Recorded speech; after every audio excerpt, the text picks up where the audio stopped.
जय जगन्नाथ। नमस्कार प्रिय दर्शक बंधु, मु ज्योतिष आचार्य प्रमोद कुमार पंडा आपण मानक स्वागत करुच्ची आपण मानकर प्रिय चैनल अस्ट्रो कल्याण चैनल को। प्रिय दर्शक बंधु, जो व्यक्ति मान चैनल को देखुंत सब्सक्राइब करना सब्सक्राइब करूँ, लाइक करूँ, अधिक अधिक शेयर करूँ। एवं आसतु जानिमा मासिक राशिफल 1 नवेम्बर 2025 ठारू 30 नवेम्बर 2025 सन 2025 मसीहार नवेम्बर मासटी जो व्यक्ति जन्मजातक राशि हूँ कुंभ राशि। अन्यथा जो व्यक्ति जन्मजातक लग्न हूँ कुंभ लग्न, जदि आपणकर जातक ना नाम राशि हूँ कुंभ राशि, निश्चित रूप से देखो। प्रिय दर्शक बंधु, मुझे पदे आउ कहवाक चाहूँगी राशिफल पूर्व। जो व्यक्ति कुंभ राशि अन्यत्र आपणकर लग्न अच्छी जो लग्न अच्छी से लग्न राशिफल देखु एवं कुंभ राशि मध्य राशिफल देखिए। जो दुईटी राशिफल आप एक सागर देखुंत आप निश्चित रूप से अनुभूति और अनुभव सठिकता प्राप्ति हम। बहुत लोग अच्छा जे कहते आप जहाँ कहते कि होनी केत सठिकता लगुनि से व्यक्ति को जो फोन कर पचरा जाए, व्यक्ति कहते मो डेट ऑफ बर्थ टाइम मन ना मुझे जानी नाम राशि कुंभ राशि।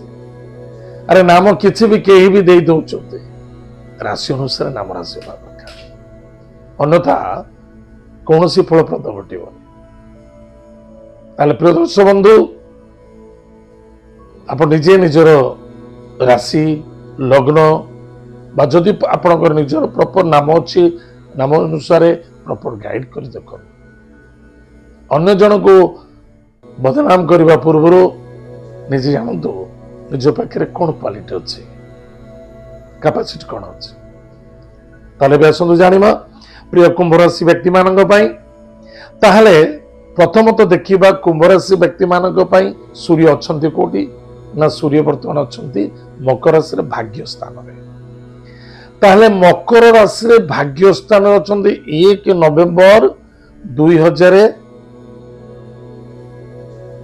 1 नवेम्बर ठारू 16 नवेम्बर पर्यंत रही। 16 नवेम्बर ठारू भगवान सूर्य नारायण रवि महाग्रह तुला राशि मिछा राशि को गमन करेंगे। आम जो कौन कम करुचे सब प्लानिंग करेचे, इन्वेस्ट करुचे, बस प्रोसेस रे चलीचे। जो फलप्रद घटव से दिन जो दिन आप 16 नवेम्बर आरंभ, बड़ चमत्कार समय। दीर्घ 2-3 मास धरी जो जहाँ चमत्कार आप सहित हम गजब हम फायदा ही फायदा।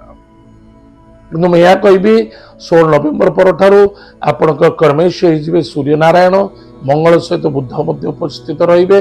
आप मनोकामना निश्चित पूर्ति हम। चाहे बिल्डर लाइन अच्छा, चाहे आप कौन गवर्नमेंट जॉब अच्छा, अन्यथा कौन टेंडरशिप कौन कॉन्ट्रैक्ट लाइन में काम करुँच, निश्चित रूप से आपको फलप्रद मिले निश्चित। किंतु वर्तमान 1 नवेम्बर 16 नवेम्बर पर्यंत कौन भी कार्य करुँच रिस्क नियंतु नाही, किंतु जदि करुँच भाभी चिंती एवं परामर्श करूँ। स्वास्थ्य प्रति यथेष्ट ध्यान देवा आवश्यकता अच्छी। पति पत्नी दाम्पत्य जीवन सुख आनंद देखा किंतु मन रखि दरकार श्रद्धा आदरता रखा अत्यंत आवश्यकता। नो आर्गुमेंट्स, या प्रति यथेष्ट ध्यान दियो। कर्म एवं कर्तव्य ये दुईटी बहुत स्ट्रॉन्ग। कुंभ राशि सप्तम भाव किए ना हूँ सिंह राशि। जदि सिंह राशि सप्तम भाव सूर्य उपस्थित अच्छा, पति पत्नी मध्य स्वास्थ्य मानसिक पारिवारिक स्थिति या प्रति यथेष्ट ध्यान देवा आवश्यकता। विद्यार्थी विद्या क्षेत्र में सफलता अर्जन करेंगे, तथापि निज मन को निजे दृढ़ रखा अत्यंत आवश्यकता। लव मैटर बाधा आसव, समस्या देखा दे पारे।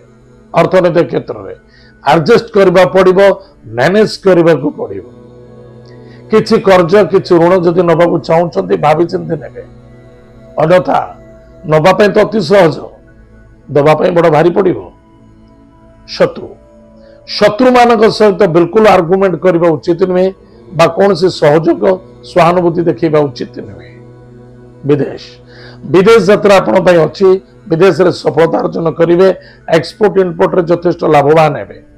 पॉलिटिकल लाइन क्षेत्र में अच्छा केबे इगो रखंतुनी मानसिक शांति एवं संतुष्टि रखंतु सदा सर्वदा मिथ्यार सहारा को त्याग करंतु बा मिथ्या कहूथिबा व्यक्तिଙ୍କ ठारू दूरे रुहंतु सफलता मिलिबो।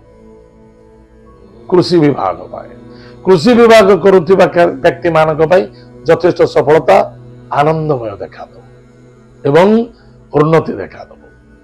प्रतिकार प्रत्येक दिन प्रातः समय स्नानादि कार्य सारी भगवान महादेवंकर मंत्र को पार्वती को मंत्र को जप करंतु। ओम नमः शिवाय ओम नमः शिवाय। रविवार शनिवार एवं गुरुवार दिन आमिष भक्षण करंतु नहीं। मंगलवार दिन हनुमान मंदिर को जाई चामिल दीप जलांतु निश्चित रूप से आपंकर मंगल हम सफलता देखा दो। प्रिय दर्शक बंधु एत कुंभ राशि व्यक्ति मानक मासिक राशिफल। आज तो समय जाए कार्यक्रम को आम ये रखुचु पुणी देखा पाके जय जगन्नाथ नमस्कार।